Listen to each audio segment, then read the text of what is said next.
You're listening to an Airwave Media Podcast. Welcome to From Beneath the Hollywood Sign. If you love old movies, Hollywood history, or the golden age of filmmaking, you've come to the right place. This is the podcast that talks about amazing stories of Tinseltown from another era and fascinating conversations with writer-producer Steve Cubine and actress-writer Nan McNamara. So, Steve, did Ava Gardner and Howard Hughes have a good relationship? Well, they did until he dislocated her jaw. What? Well, don't worry. She hit him back with an ashtray. From Beneath the Hollywood Sign is the gin joint for you. Recorded in Chicago, Illinois, with your hosts, Ken, Matt, Neil, and Jeff. This is Triviality.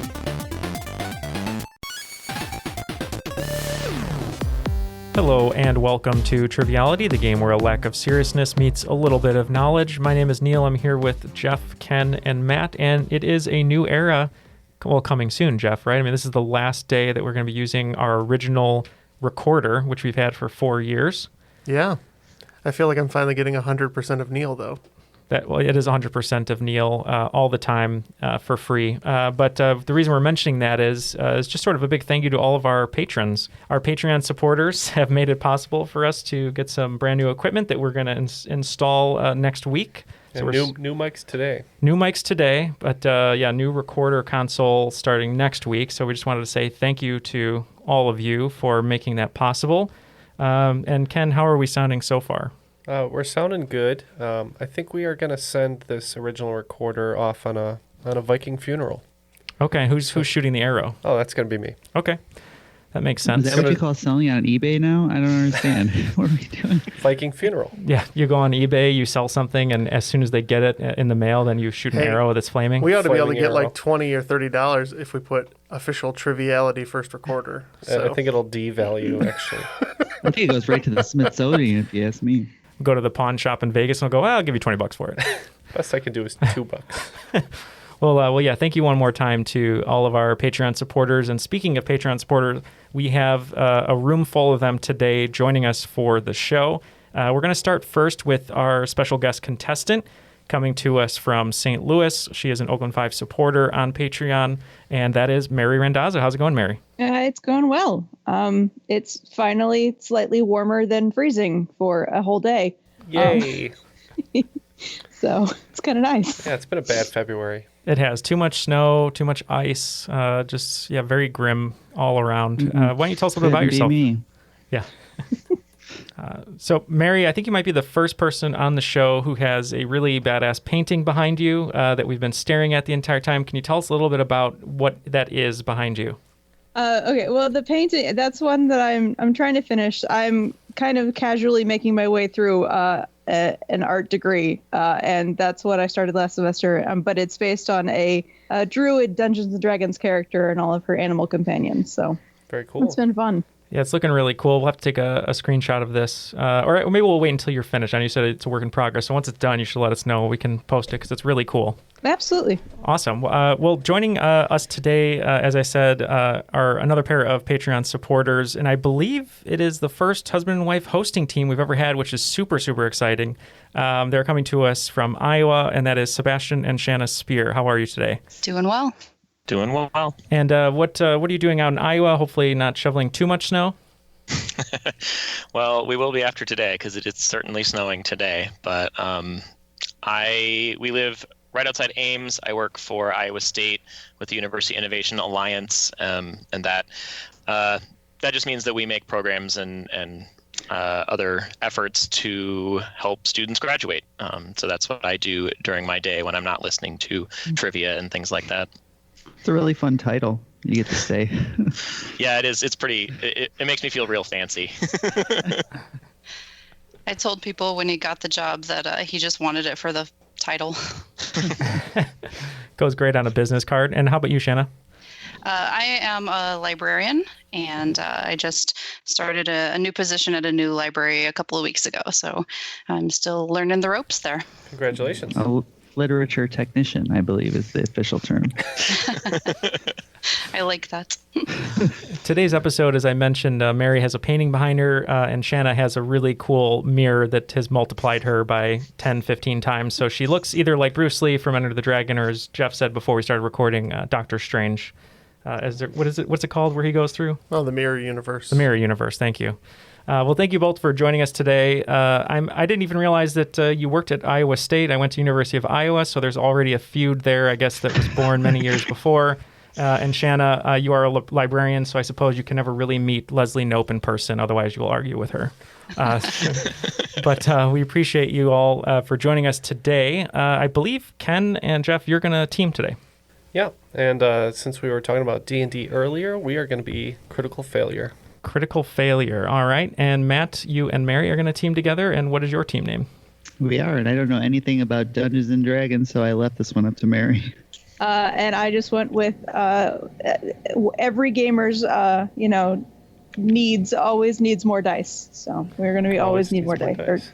All right, and not the Andrew Dice Clay variety, but actual dice that you roll. Actual dice. Yeah, nobody needs more. America Andrew decided we didn't need more dice, to be honest. We left him in 1992 or wherever that was. And as our host today, Sebastian and Shanna, any pick for the rules read? Would you like regular, Dutch, Gilbert Gottfried? What would you prefer? Chris Hansen. Chris Hansen. Let's just go with regular.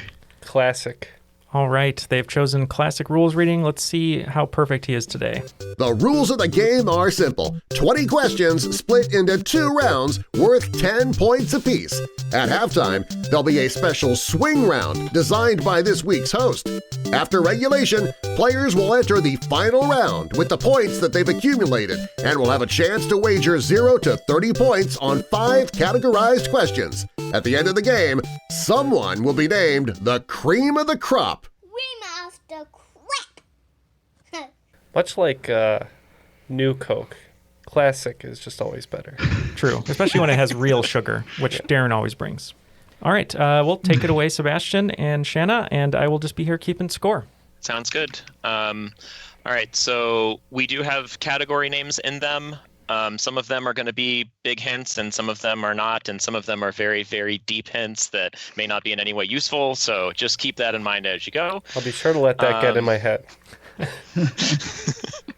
So we're going to start off with round 1, question 1. The category is a square peg in a rectangular hole. The question is, there are 3 national flags that do not follow the standard 2-to-3 rectangular ratio. Nepal and Vatican City are 2 of them. Name the other country. We are locked in. Oh, man, Jeff's locked in. I knew it, too. You shut up, Matt. I knew a flag question. I know. Nepal and Vatican City are the 2 that I can name off the top of my head. Do you know the third one? I don't. That and Ohio State are like the only ones I am aware of. I think it's, if I remember, it starts with an M. I don't know if it's Monaco, but it might be. Are you okay locking in with that one? That sounds good to me, yeah. Okay, we're going to lock in with Monaco. Ooh, so close. I mean, it's in Europe, I guess. I think the hint was a big one here. I think he said square peg in a rectangular hole because the 2 squared flags are Vatican City and Switzerland, which was the unnamed one. Mm-hmm. Yep. And that is correct. The correct answer is Switzerland. I was not close. Thank you for that. You were in the right area. Geographically, kind of. Yeah, Switzerland's not that far from Monaco. Maybe a few hundred kilometers. Moving on. Round 1, question 2. The category is, I don't think we're in Kansas anymore. The American Kennel Club groups dog breeds into the following categories: sporting, hound, working, terrier, toy, non-sporting, herding, and miscellaneous. How many of these 8 groups can be won by a dog whose breed name contains the word terrier? All right, we will lock in with a guess here. I don't know. I think if they're in one category, they're not in the other, and vice versa. Right. So I think at least 4, but there's one more. Do you want to go 5? I like 5, yeah. Because we can probably rule out at least a couple, so yeah. Yeah. Okay, we'll go 5. I guess we'll just go one more and say 6. Sound good? Just a guess. All right, so the answer is 5. Yeah. Yay. Wow. So the categories that they can win are terrier, obviously, toy, working, non-sporting, and miscellaneous. Our reasoning was even close. That was a good one. I think if I were in the dog show, I would be in the non-working category. Just a gig economy category. You were right there. All right. Round 1, question 3. The category is goalies just want to have fun. Within one, how many career goals did Patrick Waugh score? Okay, I think we're locked in. Okay. Mm-hmm. I forgot you were a Roy boy over there. Big expert on Waugh. He's a Roy boy. Mary, what are you thinking? I have nothing. Like, sports is not my thing. I think it's at least 2. I know I've seen clips of it. It's one of those where it's an empty net and he kind of just shoots it down to clear the puck and it bounces off the side and goes in. And I know he's done it, I think, at least twice. But maybe we'll add one for safety in case it is a little more. You want to go 3? Sounds perfectly good to me. I know you got a lot of thunder behind that one. So, right. So we will say 3. We're going to lock in with 3. Yeah, I think it is 2, so I just said 2. So actually the correct answer is 0. Patrick Waugh never scored a goal. Really? He had 45 assists. Martin Brodeur has the most in hockey history by a goalie. He scored 3. Oh, but Patrick Waugh never had one. It was Marty. It was a Marty party, not a Roy boy. What team was Martin Brodeur from? The Devils. The Devils. Most famously. Gotta support the team. We can move on. All right. Round 1, question 4, in the category of what else could you need? Beer is the 3rd most consumed beverage in the world. What are the top 2? All right, these guys are locked in. Assuming water counts, I think we're saying water and tea. I think tea is the number 1. Probably water is number 1, then tea second. So. All right, so they said water and tea. Now, we initially thought definitely water, and then what were we thinking besides that? We were kind of debating between tea and coffee is the other option. But I think, geographically, there's probably a lot of tea drinkers. For sure. So, we also said water and tea. All right, so both teams got that. It is water and tea. Nice job. Yay. Yeah, I just kind of assumed coffee would be less available worldwide than tea. All right, so round 1, question 5. The category is too many notes. The question is, most musical composers' works are arranged around a numbering scheme called an opus. Which composer's work uses a different system called Kerschel, designated by a K instead of opus? We are going to go ahead and lock in here. Okay, so they're locked in. Yeah. I talked about Mr. Holland's opus, and that was not helpful. And then, then we tried to figure out the term sounded German. So, which German one are you leaning? Bach? I don't know. I can't remember. The problem is I have some, like, a playlist of instrumental music on my phone, and I'm trying to remember. Some of them are labeled by opus. And I can't remember if Bach is one of them, but I feel like he is. Okay. Luckily, there are only a handful of German composers to choose from. All right. Yeah, well. That's not helpful. Maybe some Brahms, I kind of like Wagner, I think. Yeah, I don't have any better, like, leaning. Like I said, I know I've heard this before, but it's not going to help, so. Okay. Well, as long as it's not Bach, I'll feel good with this. So we're going to lock in with Wagner. It probably is, but that's fine. You can't take it back. We ran through a few, including Beethoven and Handel, but we settled on Mozart. And the correct answer is Wolfgang Amadeus Mozart. Well, it wasn't Bach. Hey, yeah, that's fine. Small win for us.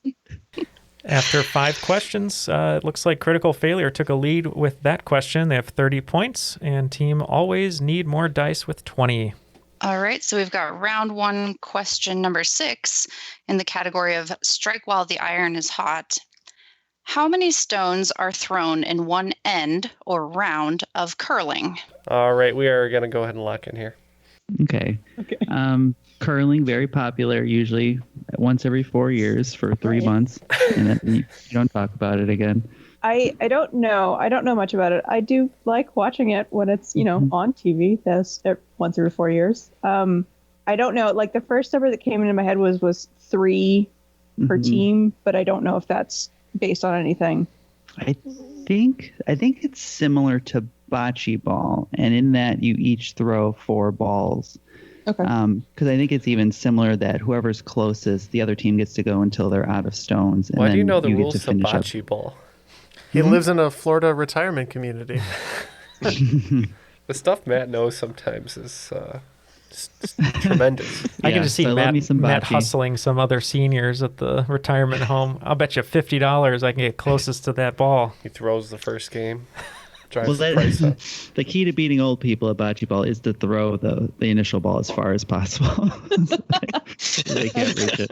Yeah, unfortunately, that's one game that my Italian family does not play. So Yeah, so that's a hustler tip for you guys out there. So I think it might be 4 on each side, Okay. making it 8. Do you want to lock in with 8? sounds good to me. You sound like you know a little bit more about it than I do. So Well, a sound like is the key there. So we're going to say 8. Yes, I gave Jeff the sign of the Van Buren boys, and I said 8. So you guys were both on the right track, but there are actually 16. Each person does do 2, but there are 4 people per team. All right. Round 1, question number 7. The category is the one with the 5th largest European country. A town in what country is the namesake for 4 elements on the periodic table? 2 bonus points if you can name the town. Okay, we'll lock in. The clue points to friends. right. I don't know. The one element that came to mind immediately when you said that was like fluoride. Maybe Florence. Is Yeah, I kind of, and I like that. So Florence and Italy. yeah, it's better than nothing at least. So Yes, it is Okay. something. We're locked in. I think Jeff actually got this question from seeing Lou Bega's second single, I've Got a Girlfriend Everywhere, in his head. Actually, no, Ken, I got it because you told me when you were in Sweden, you actually visited Ytterby, which is the town where we get all these chemical elements from. So I just remembered from your travels. So Ytterby, Sweden is correct. We were not Somebody getting there. explain that question to me. Yep, so yttrium, terbium, erbium, and ytterbium are all named after Ytterby, Sweden. And the friends clue was mislead, or? Yeah, there wasn't really. I just was trying to think of something to fit in the 5th largest country, so you could have something to start there. He got you. Oh, man. He got you. He warned us. Misleading He on warned us accident. right at the front, but we didn't listen. And I believe with Jeff naming the city, they get 2 extra bonus points for 12 points. Cool. Perfect. So we've got round 1, question number 8 in the category of armies are overrated. What Central American country's electrical grid ran off of 99.6% renewable energy in 2019? So your Central American countries are Honduras, Belize, Panama. Panama! So Honduras, Belize, Panama, Costa Rica, Nicaragua. What if it's water power? Sure. Water Yeah. turbines. Panama Canal. Panama. You just want to go Panama, Panama! which I don't blame you. All right, let's go Panama. Panama! All right. That's right. That is the classic Central American country. Now, Mary, you said that you'd been to Costa Rica. Did it seem pretty renewable when you were there? The energy felt that way? it was very, very green, like as a country. I think at the time they were not so much, but this was in middle school, so it was a very long time ago. Okay.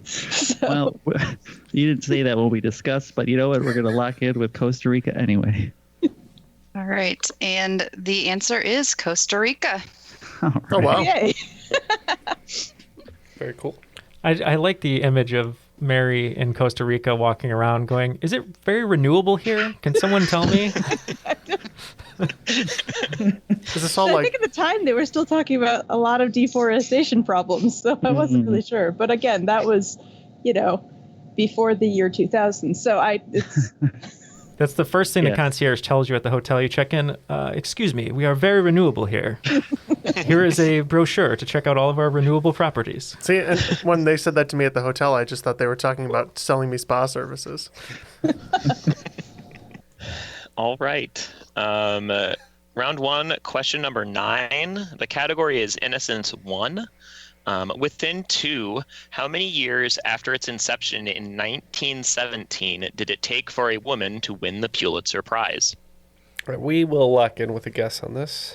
Do you have a time frame that kind of, you think in that, you were thinking more of the 40s, right? I was thinking a little bit later towards the 40s. Yeah, I don't have a good reason for that. Just so let's. I think if we say 1942, get that 40 through 44 range. It's right in the sweet spot.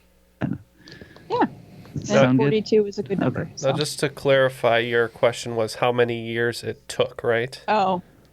So you want to do some math real quick? Yes. Yeah, I don't want to do the math. So 25.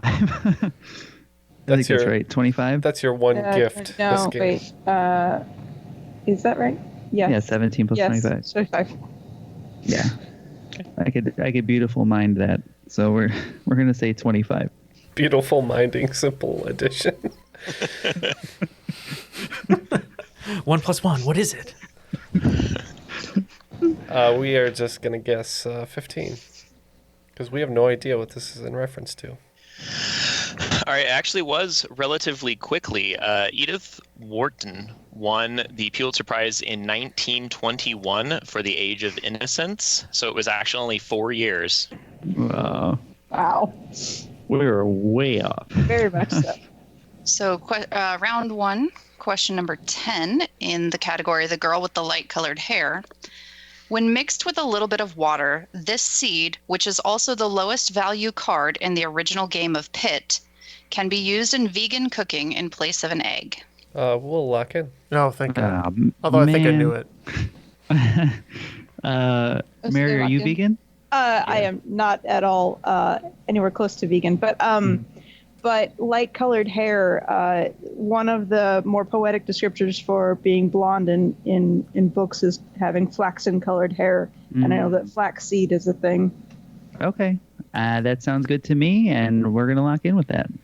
Now, I think it's actually chia because when you put that in water, it gets kind of gelatinous. I've never actually tried the chia egg trick, but I think it's chia. So the answer that this question was leading you towards is flax. Okay. Chia is also an option for being used in place of an egg, but the lowest value card in the original game of Pit is flax. Okay. I accept. Well, after 10 questions, it looks like Always Need More Dice have 40 points. And thanks to those 2 bonus points that Jeff got on the question number 7, it looks like Critical Failure will have 42. So they're just ahead of Always Need More Dice. Right before we throw it to Sebastian and Shanna for the swing round, just wanted to say you can join us on social media at Triviality Pod on Twitter and Instagram, or come say hello on our private Discord if you'd like a non-Facebook option. But if you do like Facebook, you can say hello at the Crop, where you'll see other threads about each episode and some fun comments and trivia games that you can play. So come join us on social media and say hello. What do you have in store for us today? All right, so for the swing round, there are going to be 10 questions, and this is a category that we use sometimes when we do trivia with our friends. It's called What Comes Fourth. So we're going to give you 3 items without any context, and you're going to have to tell us what comes fourth in the series. So question 1 of the swing round is HENEAR blank. The next one is The Lion, the Witch, and the Wardrobe, Prince Caspian, The Voyage of the Dawn Treader, blank. And the next one is William McKinley, Warren G. Harding, Franklin Delano Roosevelt, and then blank. The next one is McDonald's, Starbucks, Chick-fil-A, blank. The next one is balalaika, violin, banjo, blank. Next is par, birdie, eagle, blank. The next one is the Arctic Circle, the Tropic of Cancer, the Equator, and blank. Next is cheetah, puma, jaguar, blank. This should be number 9 is The Fast and the Furious, Too Fast, Too Furious, The Fast and the Furious, Tokyo Drift, and blank. Family.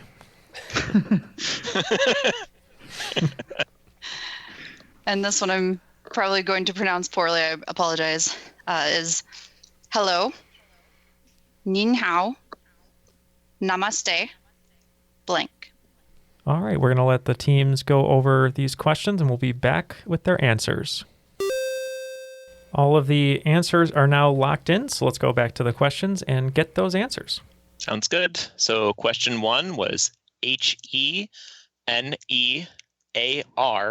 And we said KR for krypton because we think these are noble gases. We also thought they were double gases, but we said XE because for xenon, we're not sure which order they go in. That's what I said. The correct answer is KR. Krypton is the next noble gas down the line. I have approximate knowledge of many things. If only all gas could be noble, right, Jeff? You're fired. Get out. All right, so the next one is The Lion, the Witch, and the Wardrobe, Prince Caspian, The Voyage of the Dawn Treader, blank. Yeah, we weren't sure, so we just named a grunge band and we said Silverchair. The Silverchair. That's a good joke. Yeah, these are definitely Narnia books. I think that they're skipping one in between them, but we're not 100% sure. So we also said Silverchair. So the answer is The Silverchair, and these are the books in the original publication order. So. Right. So number 3, we have William McKinley, Warren G. Harding, and Franklin Delano Roosevelt. We said JFK, John Kennedy. We also said John F. Kennedy. We think these are presidents who died in office. That is correct. These are the 4 most recent presidents to die in office, so JFK is correct. The next one is McDonald's, Starbucks, Chick-fil-A, and blank. We think this is in the order of popularity or locations, and we said Subway for number 4. Yeah, we thought that these were the most possible locations. I'm not too sure about the second one. I've never heard of it. But we locked in with Subway. So this is actually based on revenue for these companies, and so Taco Bell is the next one. Oh. Yo Caro. Correct answer.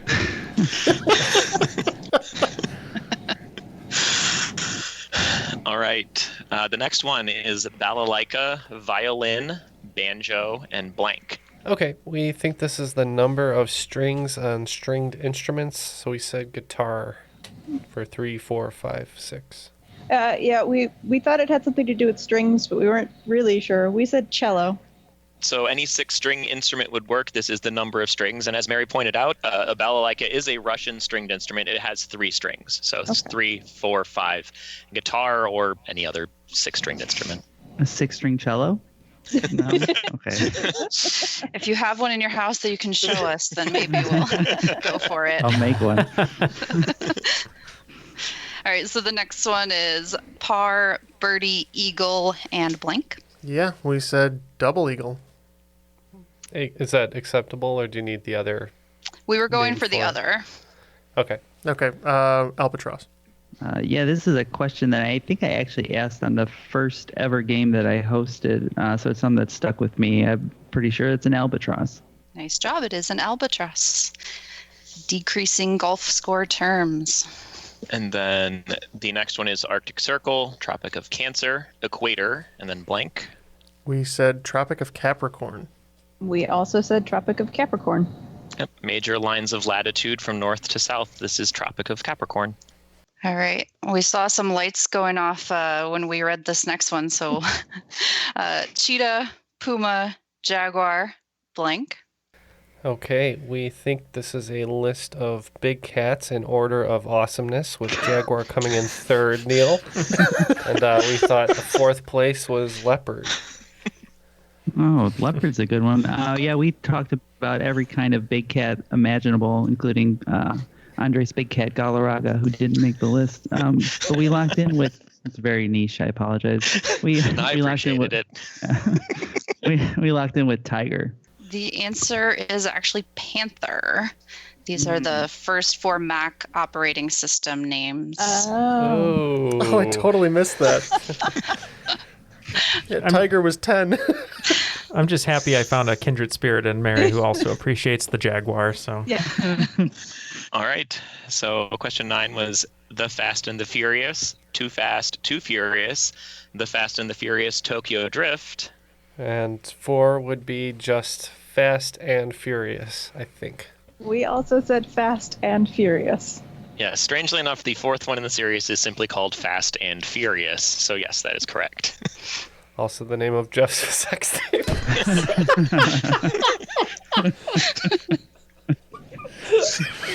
I'll see myself out. I'm sorry.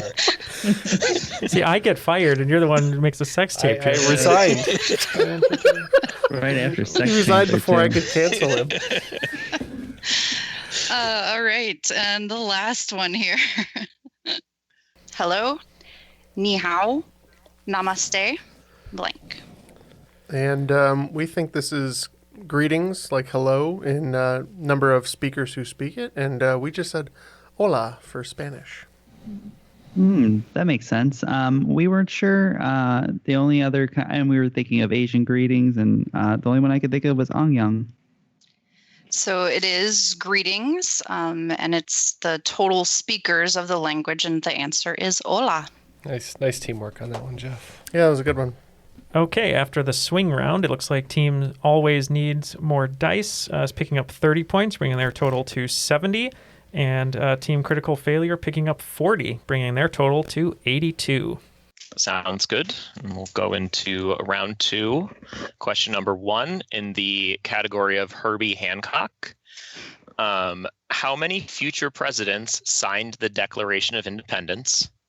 And 2 bonus points if you can name all of them. All right, we are going to go ahead and lock in based on our knowledge of history and the musical Hamilton.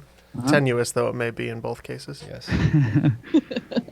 We're somewhere around 4 or 5. Does that sound? Yeah, something like that. Based on names we've thrown out, yeah. And you don't think Washington was one of them? I'm not sure is the only thing. I just don't know. Yeah. He couldn't find his pen or something, and they just kind of took it away. And he's like, "Oh, dang."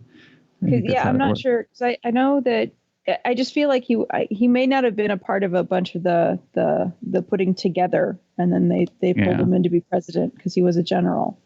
Okay, that actually makes a lot of sense. So if it would be 4, you would be thinking one of the Adams. We'll just say Adams. Right. Jefferson. Yeah. And then probably Madison and Monroe. Does that sound? Sure. Yeah. Okay, those are our 4, and we're locked in. That is what we said for John Adams, the first, Jefferson, Madison, and Monroe. So the correct answer is 2. It was just John Adams and Thomas Jefferson. Very exclusive. Well, there was no space after John Hancock signed, I think is what happened. It's too big. They were there with their quills ready, and they ran out of space. They sold out. Sorry, folks. All right, round 2, question number 2 in the category of non-avian dinosaurs. In color theory, what do you call a color type that is a combination such as yellow-orange or blue-green? Okay, we are going to go ahead and lock in here. So whenever you guys are ready. We've kind of decided that these are colors that are next to each other on the color wheel, right? Right. And they're combinations. So it's combinations of colors that are next to each other. Yeah. Right. Okay. Oh, so that would be secondary colors, right? Because there's primary. Oh. And does that make sense? Yes, that is the correct word. Okay, so secondary colors. Locked in. That took way too long. That's okay. Okay.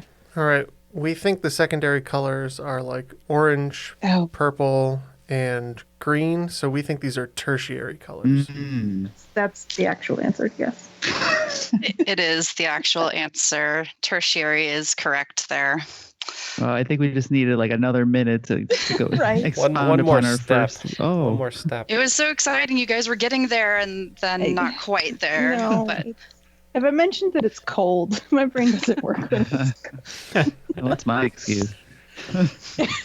So, speaking of cold, it looks like Shanna's working on like a scarf or a sweater over there. What are you crafting? I'm actually making, they're called mucklucks, but they're basically slippers. So I've got one that's mostly done here that I can show you guys. It's not, it's like high top to wear with my socks and keep my feet warm. Very cozy. Yes, very it cozy. does. A lady of many talents. Yes, as it turns out. I do fall into the librarian stereotype of knitting and sitting in my rocker here. Living the dream. All right. Round 2, question number 3. And the category is earning some dough. There are 94 elements that have at least a trace amount present in the Earth's crust. What element is the most abundant? Okay, so we're between. You initially said nitrogen. You think it's a gas, and I said aluminum, and you said no. I said I don't think, which is slightly different than no, but yeah. Well, that's what I heard. But I'm okay with nitrogen. I think that's something that there's a lot of. So nitrogen it is. And we guessed silicon. So the most abundant element in the Earth's crust is actually oxygen by almost a factor of 2. Silicon is second, aluminum is third, iron, and then calcium. All right. In round 2, question number 4, category is dead mice. In 2015, this artist performed their 65th show at Madison Square Garden, eclipsing Elton John as the person with the most performances there. All right. We are locked in. Okay.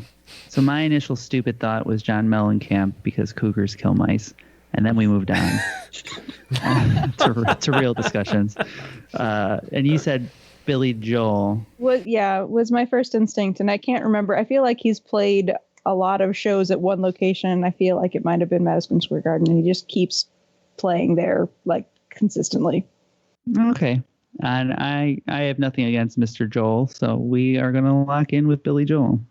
Yeah, we were trying not to get hung up on the dead mice category and say dead mouse. We are saying Billy Joel because we think it's the right answer. So the dead mice clue there is that dead mouse name is Joel, so the answer is Billy Joel. All right. We find this question amusing because I have a really weird block in my brain between Elton John and Billy Joel, and I hear songs of theirs, and I'm like, it's this one. Wait, no, it's that one, and it's like I just can't get it right, and it's hilarious to everybody who knows about it. One is the Piano Man, and the other is the Rocket Man. They don't even sound the same. I'm like, they're connected in my head too for no reason. Like but because I love Billy Joel and I hate Elton John music, but I don't know why they're related. I'm like the opposite. I think I hate half of both of their music and like half of both. That's a reasonable approach. I love that he's always playing Madison Square Garden, and like the booker for Madison Square Garden is like, all right, who do we have next Sunday? And it's like, oh, Billy Joel signed his name again. I guess he's coming back in. It's like an open mic. Yeah.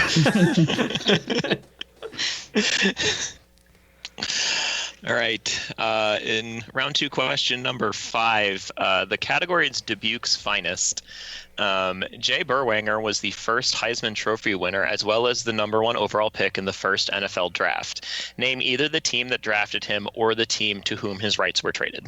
Yes, but how many games did he play? 0. I was really hoping you had more than that because I have less than nothing. So. I hope we get it right, because then we can out-Matt a sports question again. I'm positive on this one. I think he was drafted by the Browns and then was traded to the Steelers, but I'm not 100% sure, but I think Browns is right. Are you okay going with the Browns? I'm okay going with whatever. Okay. Noted winning team, the Cleveland Browns. All right, I know this because Jay Berwenger's son was my guidance counselor in junior high, and he got drafted to the Chicago Bears. So actually, he was drafted to the Eagles and traded to the Bears, but you did name the Bears, and that is correct. Okay. Okay. Okay, Sebastian. Okay. That is quite an in to that question. That is an in. After 5 in the second round, looks like Team Critical Failure at 112, and Team Always Need More Dice with 80. All right. In the second round, question number 6, Knitter's Gonna Knit. It may seem like acting is a glamorous profession, but the ugly truth is that there's a lot of downtime involved between takes. Actors and actresses like Uma Thurman, Ryan Gosling, Audrey Hepburn, and many others knit to pass the time. This actress is plum crazy for knitting and blogs about what she creates, stash enhancement from local yarns she visits, in addition to other bloggy things. All right, we are going to go ahead and lock in with a guess, but the most important thing here is that we would like to see Ryan Gosling doing some knitting. You said you said you had a story that you thought somebody. The only thing knitting and actors brings to mind is I think there were stories from the set of Fury Road where I want to say it was Charlize Theron was teaching a bunch of the war boys how to knit between takes because there was so little to do. Yeah. But that's like just a story. I don't know if it's relevant at all. And then Charlize Theron's cousin was actually my middle school guidance counselor. So Get out of here.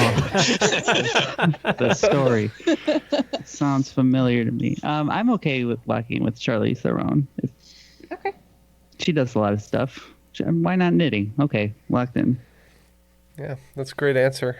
We just went with Reese Witherspoon because we know she likes to do a lot of stuff, a lot of interactive blogging, I think. I don't know. So the clues in this one were actually the ugly truth. This actress starred in that movie, and Plum Crazy, she played a character, Stephanie Plum, in One for the Money, and it is Katherine Heigl. I knew it was a clue. I just didn't know what it meant. It would have helped if those were movies I'd ever seen. Yeah. All right. Round 2, question number 7 in the category A Bitter's Pill to Swallow. What is the best-selling cocktail in the world? Oh boy. So there's a lot of different options here.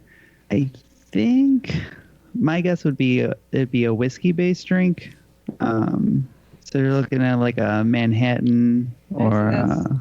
When you say bitters and popular, Manhattan is kind of was where my thoughts went. I don't whiskey drink though, so.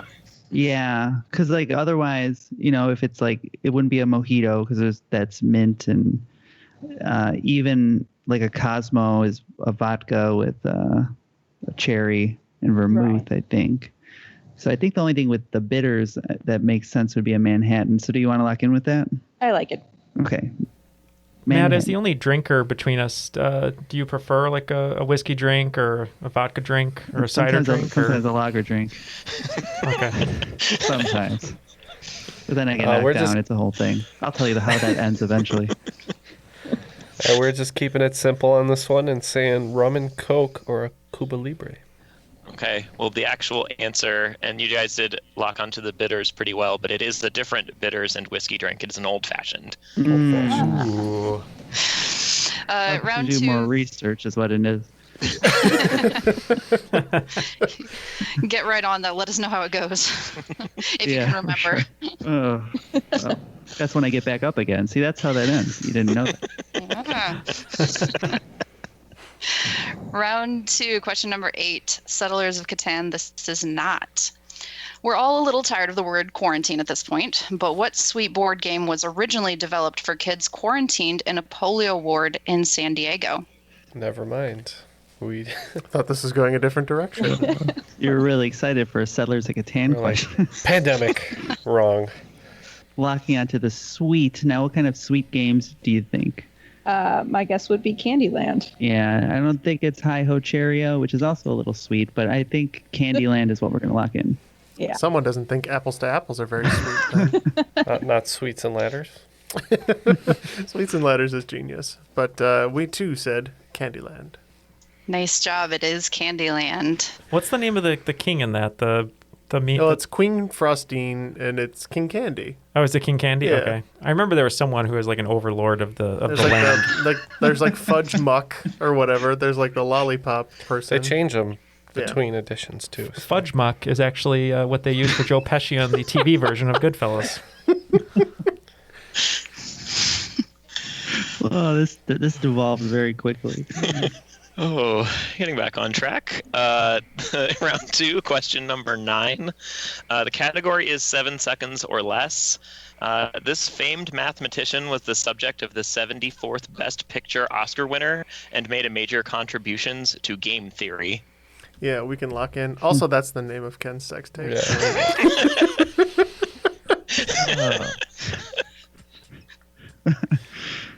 Oh boy, you guys got lots of jokes today. Yeah, you had to do it to me. I had to do it to you. That's the name of Matt's sex tape. Just need one more, which is the name of Neil's sex tape. Are you guys done yet? That's the name of Neil's sex tape. So now,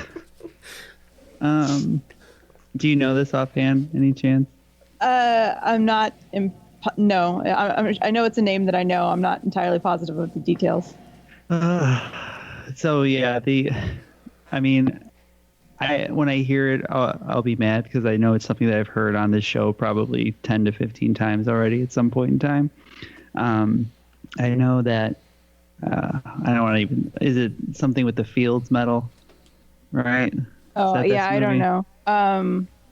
It was maybe that there were. What was the movies that I know that mathematicians that I know they've made movies about is a shorter list. I know Turing was one, but that's more recent. I don't know. We can say you said Alan. Who is it? Turing. Alan Turing was. Yeah. I think that was more recent, but I'm not sure. Yeah, but he's definitely a mathematician, so we got that going for us. So we'll lock in with that one. Alan Turing, locked in. All right, we think this guy was an excellent mathematician and also pretty good at basketball, unless I'm getting my Nashes confused. So we said Nash. Okay, yeah, his name is actually John Nash, but the category was to lead you to Nash, yes. Nash equilibriums. Star of Nash Bridges. All right, round 2, final question, number 10. In the category Russia is our sacred state. Sergei Prokofiev's War and Peace was the first opera performed at the Sydney Opera House. Within 2 years, what year did this occur? It's more recent, or not more recent, but it's like, I think it's in the 40s, the Sydney Opera House being made. Mm-hmm. And initially 1947 is what came to my mind. Do you have any reason to think anything else? I do not. No. Okay. I forgot what it was, but I know that this was all in something recently. So I might be way off, and then I'll pretend like I didn't say this, and I'll make Ken cut it, but he won't. We'll lock in with 1947. Yeah, I was pretty sure it was like mid-century, so we just guessed 1950. So the year that this opera occurred was in 1973. Much later than we thought. Oh. Well, after regulation, What's that? Well, I feel like I'm one of those like cartoon overweight cowboys. I have to like pull up his pants like, well, all right, after regulation. At least it's not Carnival Barker, Neil. Oh, yeah, that's true. Okay. After regulation, it looks like Team Always Need More Dice has 90 points to work with going into the final round, and Team Critical Failure with 132. So what are those categories they will be wagering on today? So your categories are video games, sports, stones, fruit, and African American firsts. All right, all the wagers are now locked in. Before we get to the questions, just wanted to mention that we have some Patreon supporters here in the studio with us today, and if you'd like to join them and get wonderful perks like a ton of bonus audio content, some posters, boxes, stickers, everything like that, you can go to patreon.com/trivialitypodcast and keep help supporting our show. We have this new sound equipment that we're transitioning over to, and we couldn't do it without the support of all of our patrons. So please join them at patreon.com/trivialitypodcast. Let's get to those questions. All right. In the final round, in the category of video games, Final Fantasy has had many auxiliary titles in addition to the official numbered installments in the saga. What number was recently announced to be the next entry in the official series to be released on the PlayStation 5? In the category of sports, name 4 of the top 5 cities with the most sports titles among the 4 major sports.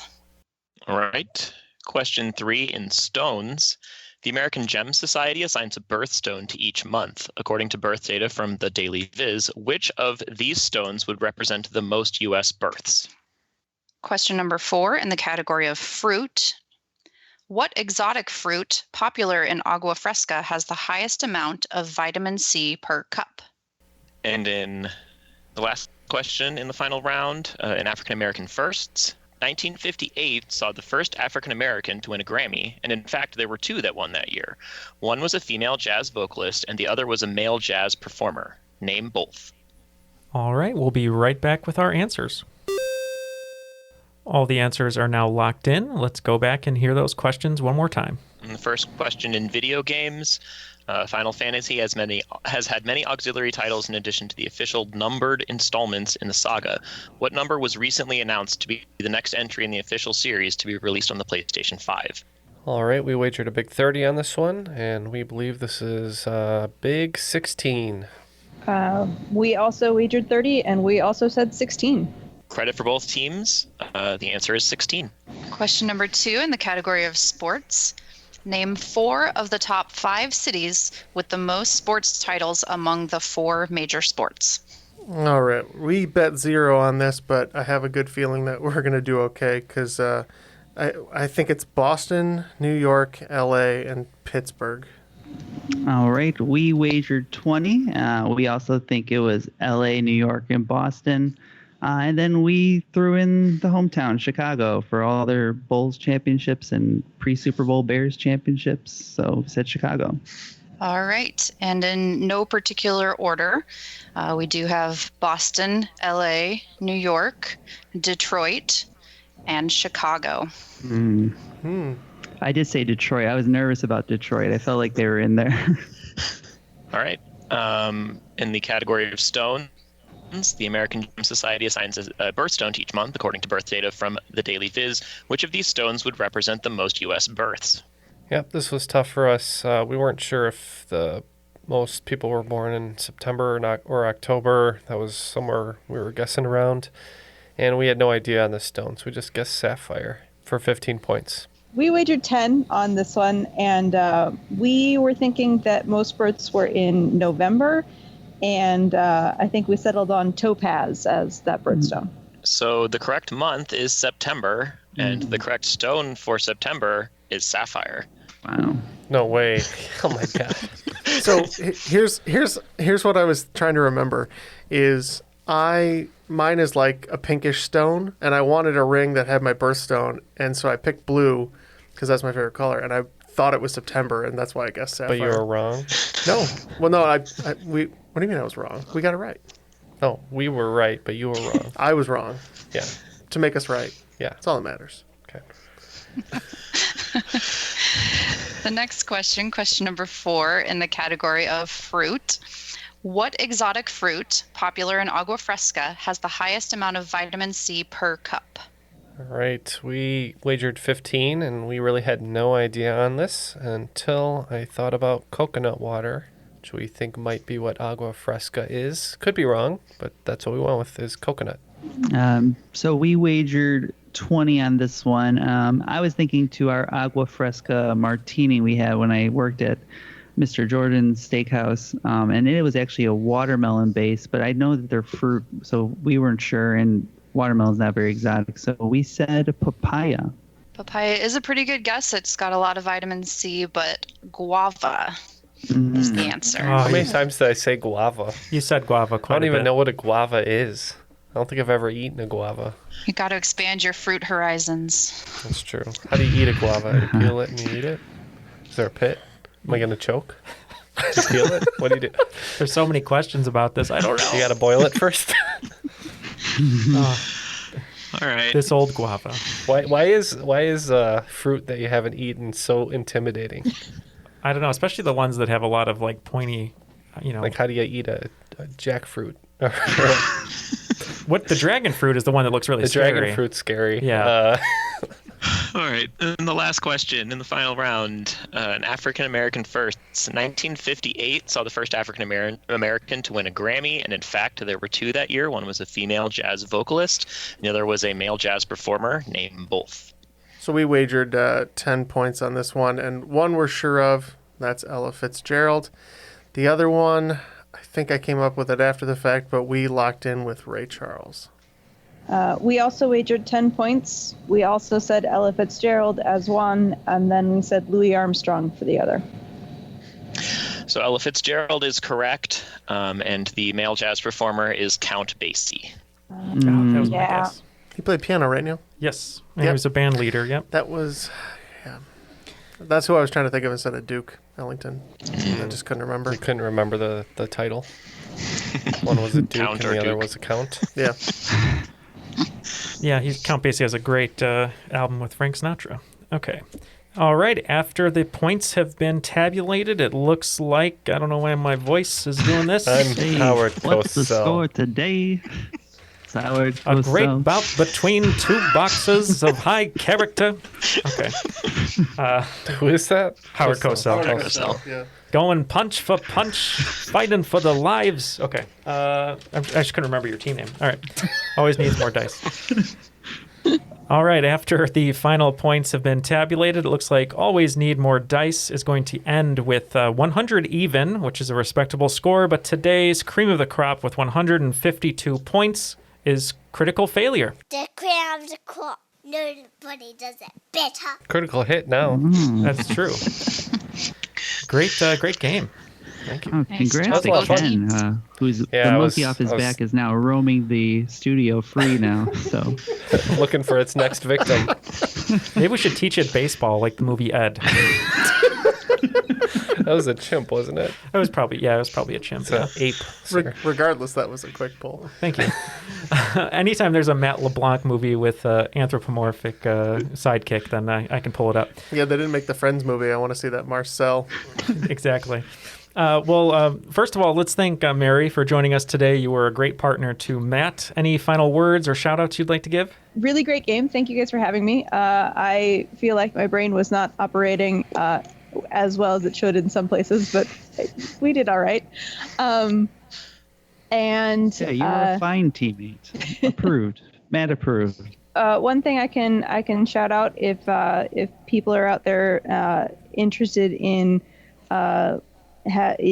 since we were talking about gaming and stuff, I'm part of a gaming group that puts out actual plays in podcast form and YouTube form. And if you have any interest in listening to other people game, which is kind of a niche market, but I know that there is an audience, gamingwithoutgaming.com is where you can find links to all of that. Very cool. That sounds great. So gamingwithoutgaming.com, check it out. Thank you for joining us, Mary. And a very big thank you to Sebastian and Shanna for just a wonderful game. Great questions. I wish I could have played, but any final words, shout outs from both of you? We'll just shout out to our Barron's trivia friends who have kept us triviaing throughout this fun COVID times that we've all been dealing with. But it kind of has spurred us to be able to write some questions, and they test ran it with us. And it's been fun getting to know some of them and still being able to do this. And thank you guys for having us, because it was awesome. We've been looking forward to it. Yeah, it's our pleasure. We had a great time getting to know all of you. And Mary, if any paintings become available, please let us know. Shanna, if you have any of those awesome socks available for sale, please. They're mucklucks. Mucklucks, is that what it is? Yeah, she's promised to send us one between the four of us. Just one to share. Just one. You can just pass it around amongst yourselves. You get one Sisterhood muckluck. of the Traveling Muckbluck. Is that what it is? My left foot is now cold. Well, thank you so much, all of you, for joining us. Matt, thank you for being as charismatic as ever. We appreciate it. I'm just going to single you out because you're smiling, you're happy, it's making us all feel good, and I hope the people you fired today have a good rest of their lives. But thank you very much. Well with their future endeavors. Exactly. Well, thank you very much to the Patreon supporters we have here in the studio and to everyone else who supported our show. For Ken, Jeff, Matt, Mary, Sebastian, Shanna, my name is Neil, and that was Triviality. Yeah, because, of course, my brain goes, where the hell do we get the name Ytterbium from? Yeah. Which is, then I looked it up. My brain goes, I don't care. I'm not going to remember this. And that's why we work so well together.